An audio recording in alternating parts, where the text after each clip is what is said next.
Hi friends, ఎలా ఉన్నారు? అందరూ బాగున్నారా?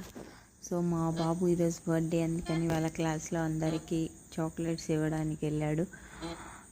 అందరికి ఇచ్చేసాడు వాళ్ళ క్లాస్ మొత్తానికి. సో ఇది ఇంకా మా ఓడి మెమరీ. మేము కెనడా వెళ్ళిపోతే ఇంక ఇదే చూద్దాం. సో మా ఓడి కోసం నేను వండాను ఈరోజు బగార్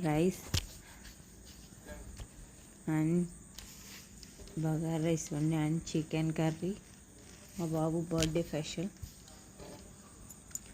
చికెన్ కర్రీ, మా బాబు ఫేవరెట్ అని, and chicken fry and raita, పెరుగు చట్నీ అండ్ గోంగూర. సో ఇవే కాంబినేషన్. ఎలా ఉన్నాయో కామెంట్ చేసి చెప్పండి. చేసాం. మా బాబుకి ఇష్టం చికెన్ అండ్ బగార్ రైస్, బాగా ఇష్టం మా బాబుకి. సో కేక్ ఇంకా నైట్ కేక్ కట్ చేద్దాం.